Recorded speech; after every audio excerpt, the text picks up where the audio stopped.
Right, welcome to the Project X YouTube channel.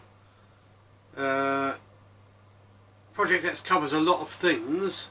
I don't know whether to start with the history but I think I'll do that for another day, because last Sunday, today being Friday, so I've got them to rush and set up this studio in our Milton Keynes warehouse.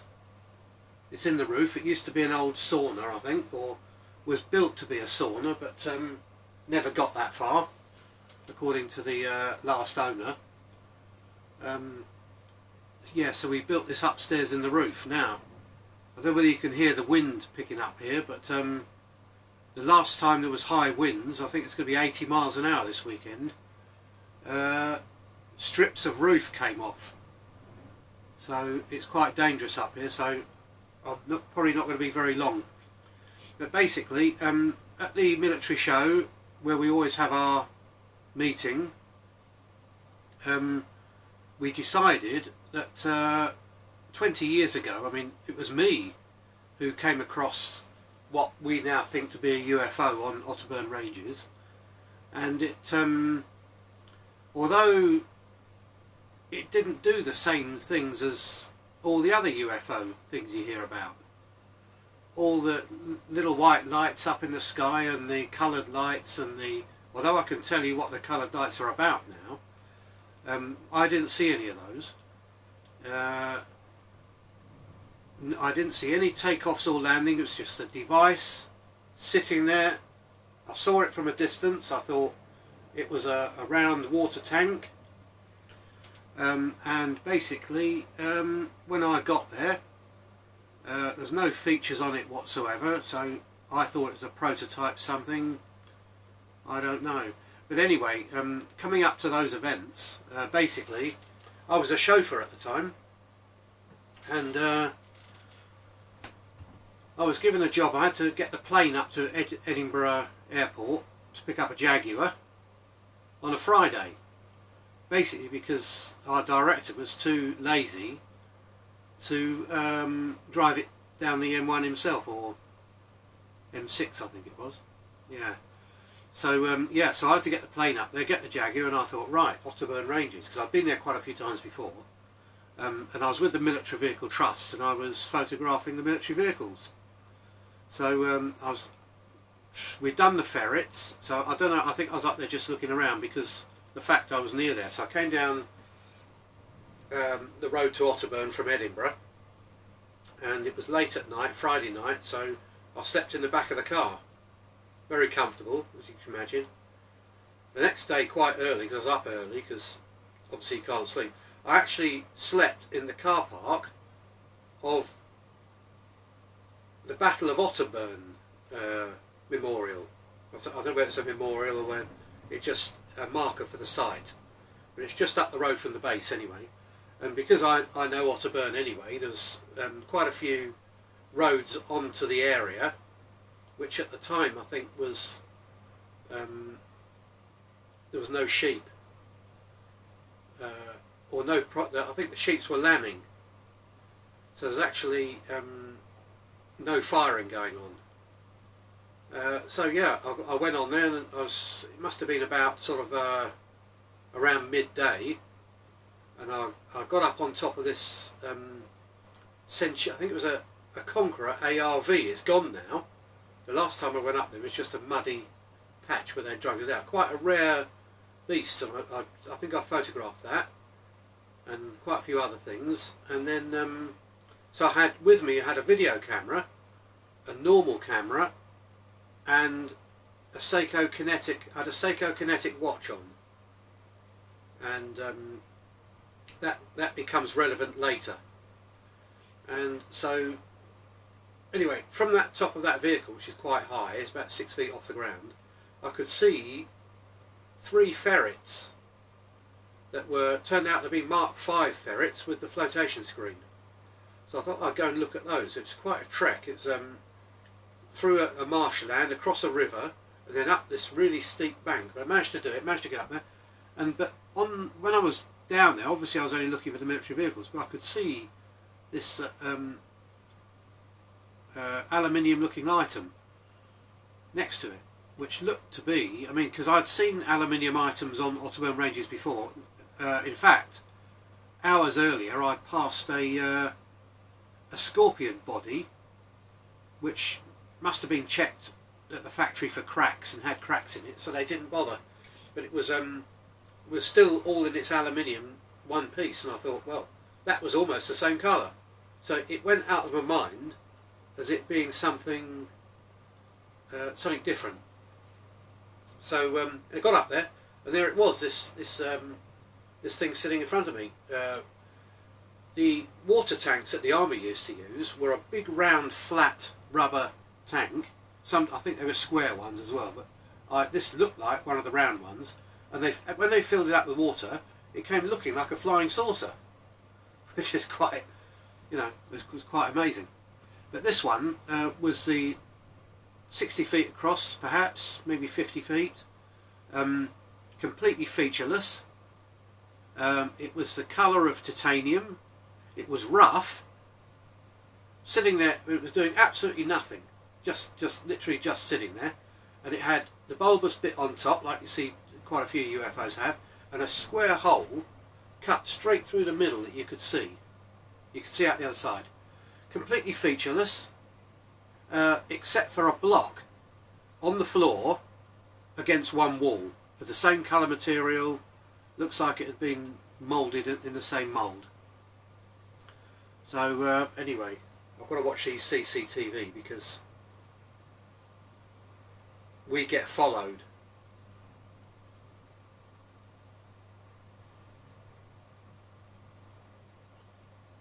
No, we're okay.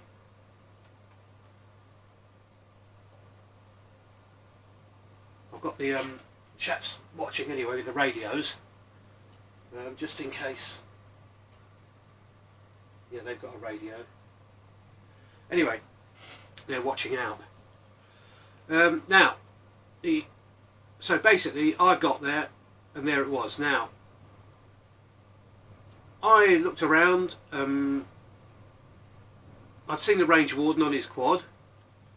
I could see walking people in the distance. They didn't seem to be bothered. They were like 1 or 2 miles away, so a long way away. And so anyway, I looked at this device and I thought, well, it must be something that they've dumped there to be shot at. Although those ferrets hadn't been shot at for a long time, because they were right on, I think they were bombing for the RAF anyway, but there was no holes around them or anything. They're just literally rotted away, these ferrets. They were all the flotation screens are all hanging off. There's another chap. We were there before, and it wasn't there then. So it looked relatively new. So, but I put some now. Then I got the cameras out. The camera wouldn't work. The video camera wouldn't work, and my watch was blank, completely blank. And I tried everything. I had 2 new batteries with me for both cameras. I tried everything. Nothing would work near this thing. And when I had put I got up on it and I laid my stuff out, and I thought, while I was changing the batteries basically, and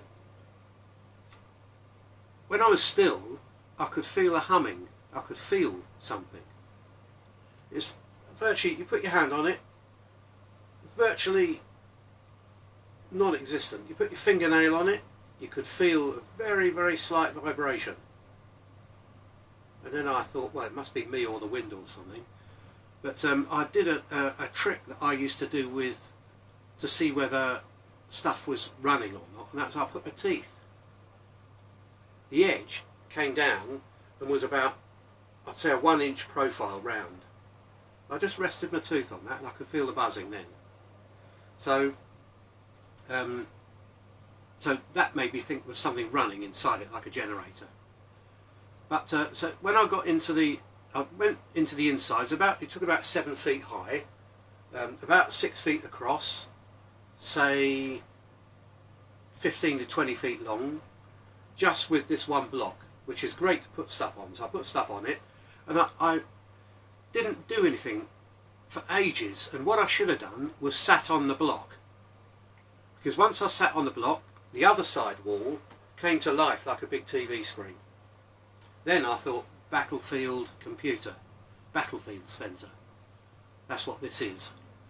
And it came with nothing on the screen, just like you would put a television on but with no signal, except nothing came up at all.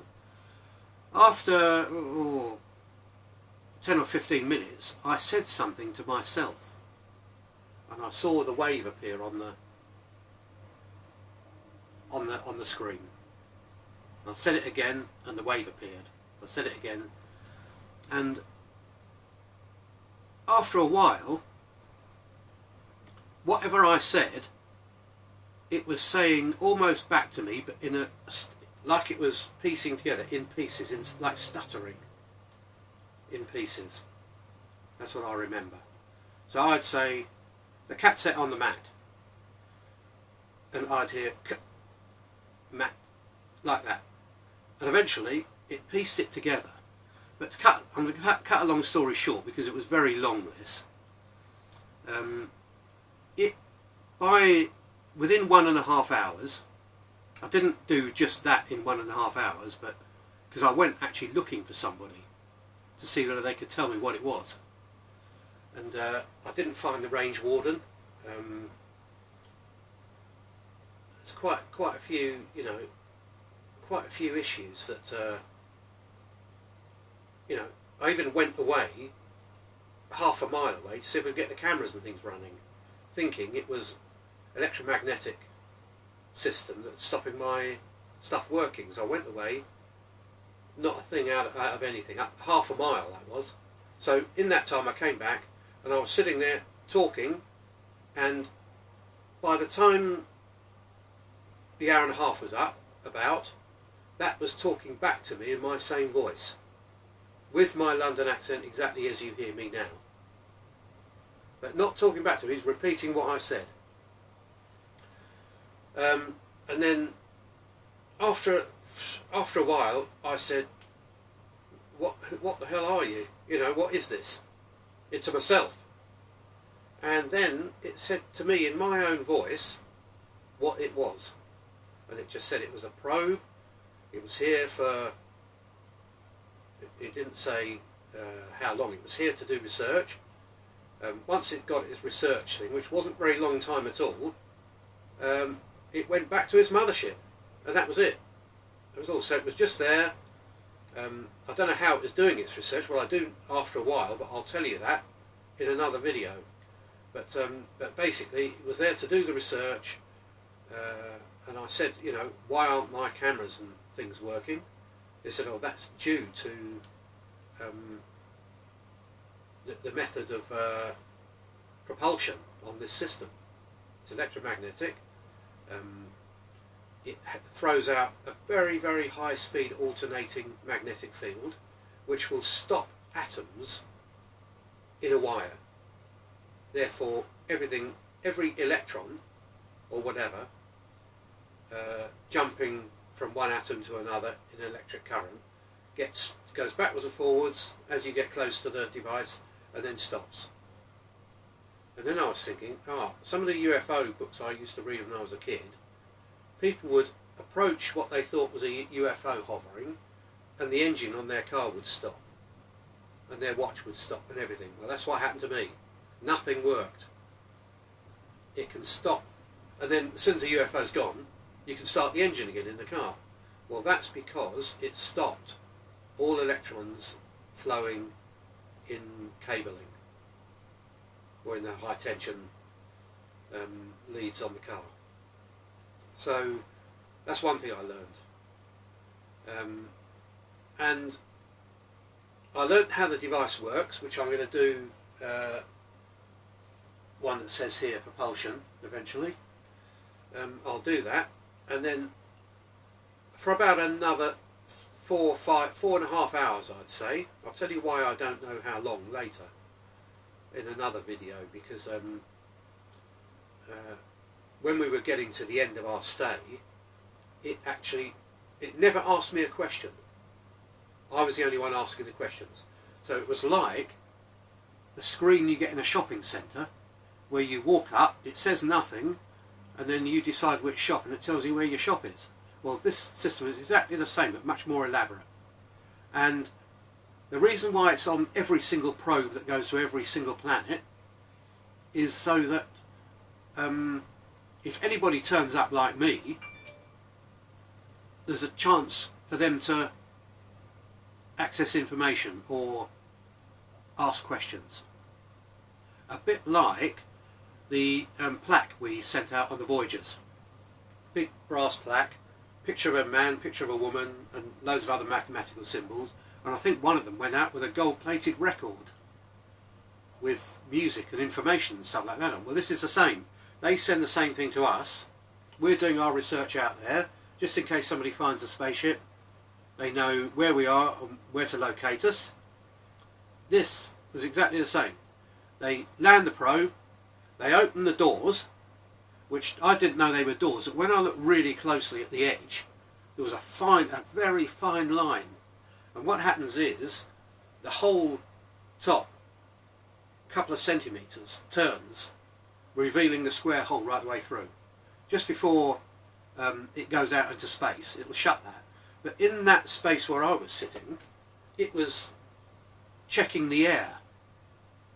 Now, as you know, the amount of CO2 we chuck up in the air for the climate, which I'm going to also cover, because, as you know, you've probably already guessed we've not got long left. And, cool, blimey, he's installed this heater, and it's getting hotter and hotter. Right. Yeah, thanks to my friend who set all this up, within 4 days. It had a load of boxes and rubbish in it before we started. So now we've set this up as our studio. We've got lots of studio equipment. Yeti mic, which is still I'm going to see how this camera goes before I plug all this lot in. And we've got an Apple MacBook Pro. And if this camera's no good, this is an Abaloy. I don't know whether that's how you pronounce it, I don't know. We've actually got a GoPro 8. Just in case we need high resolution, but I don't think so. We only need 2 lights on. We've got 3 or 4 photographic lights. Anyway, back to the subject. This is the introduction. Now,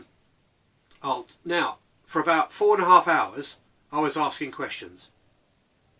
So therefore, all those subjects I covered are going to go up here. Now, I did do a book.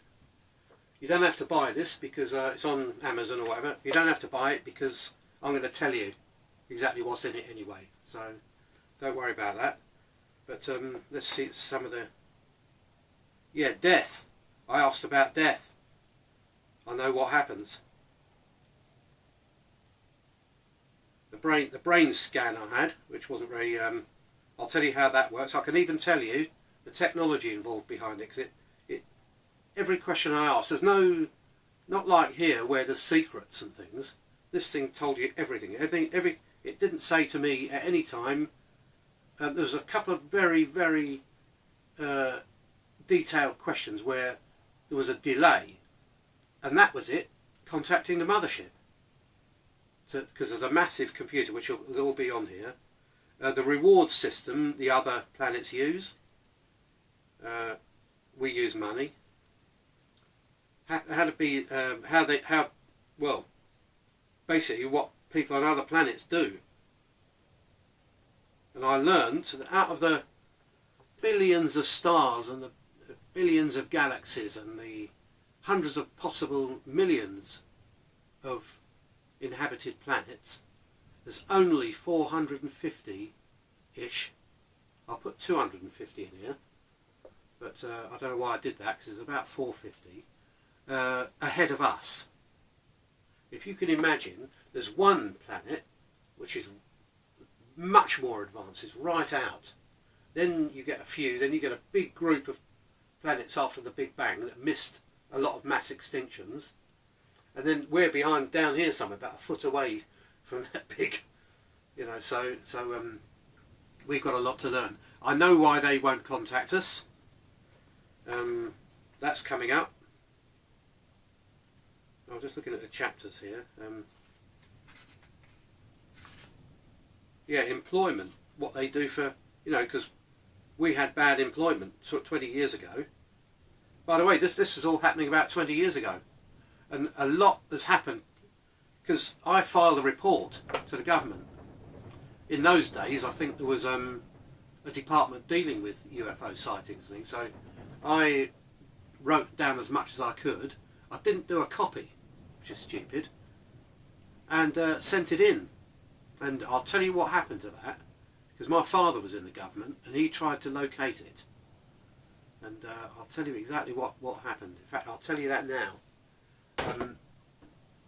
One of my dad's last jobs was Government Committee for Distribution, and he was the chairman. And they'll give you lots of little side jobs, and one of the side jobs was alternative to money. So I said to them, you look for my UFO report, it'll tell you how to live without money, and how other planets do it, because as you know, we probably can't survive if we carry on with the monetary system. When I go to the monetary system, I'll tell you anyway. So he found my report, which was a 30-year secret. Now, no other UFO report's a 30-year secret that I know of. I haven't looked into it myself, because I was interested in UFOs when I was a kid, but really, it was because I'm an evidence-based person. All these white lights and things are very nice, and even one of my mother's friends, who was an air hostess, said that in the end they didn't want to file the reports because it took up too long. They wanted to get away, so they never filed any reports. They saw them loads of times, and the story she told me, that week, and she'd come back. Me and my mum had gone up to London to stay with them, and she said, "My God, we saw a big cigar-shaped UFO." And I said, "What did it look like?" And she said, "I don't know. It was long, no features. We don't know whether it was on the window, stuck, a little thing like that stuck to the window, or whether it was 3 miles long and 10 miles away. Because there was no features and nothing we know on this earth on it, you can't tell how big it is." Now I can tell how big my UFO was because I was sitting there holding it. So, and by the way, at this stage, I was still thinking man-made object. And I was even expecting a camera crew to jump out and say, "Haha, Jeremy Beadle, candid camera," this sort of thing. Because I really did think that somebody was hoaxing me. The speed it learnt my language and my accent and everything, because obviously it would do that because it's what I'm going to understand. So so there's that. Right, anyway, my dad got my report, got the money section out of it. I met him in London. I was a chauffeur, so I used to tell him when I was going to go down and how long I was going to be there.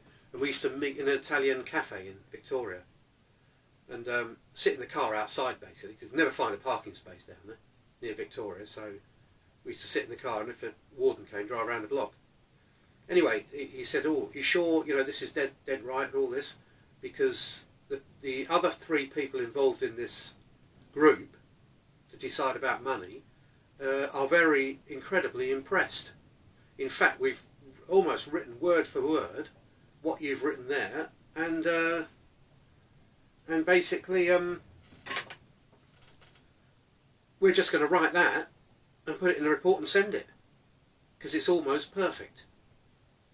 Anyway, a couple of months down the line, he said, by the way, he was giving up by that time in the government. He's going to go and retire. I don't know, I think he went down to, he said something about living in Kent. But anyway, I mean, he wasn't around when I was a kid anyway, so I only met him because of the chauffeuring.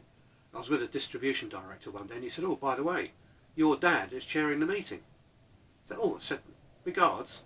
And then we got caught up. So I saw him probably 20 or 30 times, all in London, all in Victoria. And anyway, he put it in, and just before he left, he said, "By the way, I've talked to the people we did the report for. I can't remember who their names were. They're quite well-known politicians at the time. And he said, they said, oh, this is very good, but this is going to make everybody equal.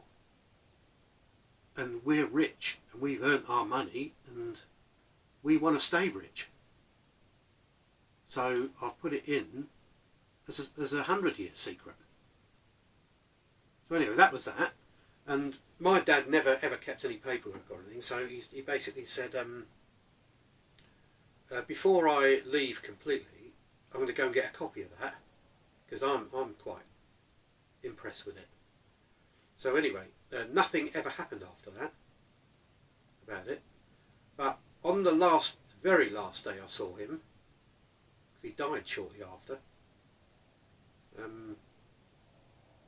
No, he died about 5 years later. But by that time I was living in Wales at the time. I left my job and moved to Wales. Anyway, he basically said he went back to look for this report, and it had gone completely. Wasn't at 30, 100, 200, 1,000, no secret, nothing, no record whatsoever on that computer. And he asked questions, and they said, oh, he asked the chap who, or the chaps they did the report for, and they said, oh, is it? I better look into that. That's not supposed to happen, with big eyebrows, you know. So anyway, it was probably them, but obviously that's why we're watching what we're doing here, because we start telling you, which we're going to,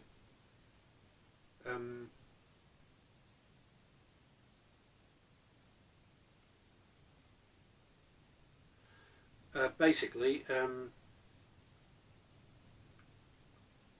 you know, we're not sure what trouble we're going to get in, if anyone's even bothered.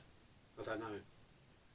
You know, you might be rich, you might like your life and thinking, oh my God, he's going to make me equal to everybody else. No, I don't think that's going to happen. But I'm going to, because I'm 60 now, I'm going to tell it. I've got.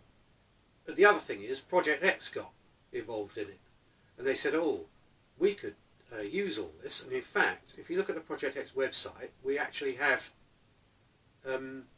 used a lot of some of our research sort of projects on there are to do, like the anti-gravity project, that's to do with what I found out on these UFOs, which I'm going to tell you exactly how it works. It's not, you're going to go, oh yeah, you know, it's so simple. There's only two moving parts to what I was standing in, the body and two rotating discs. They rotate alternate ways at very, very high RPM, like ridiculously high. If you imagine it's got to throw out a magnetic field to stop an electron, 50 hertz, say for instance you've got main speed, 50 hertz, how far is that, 750 miles an hour or whatever, how far has that electron gone before it has to turn around and come back? So the magnetic field's got to be so strong and so high alternating, almost square wave, that it brings that atom backwards and forwards, that electron backwards and forwards like this through the atoms, and then stops it. And it holds it there until the device is either gone. They don't switch off. The discs get rotated on the mothership to a very high RPM, and they last as long as it takes to get to the planet and back again. But you only actually need it if it's does its course correction before it leaves the Earth's atmosphere. It will actually get to the mothership even if the discs run down. It'll still get there. But and there's no grey men, no green men, no of any colour men. But I'll tell you how they can generate them and when they use them. And believe me, they have been left on this planet. That they have been left, equipment's been left. Some of the stuff the pyramids, that's an obvious one. I can tell you exactly what it told me about the pyramids, and any other. Stonehenge, that's an obvious one.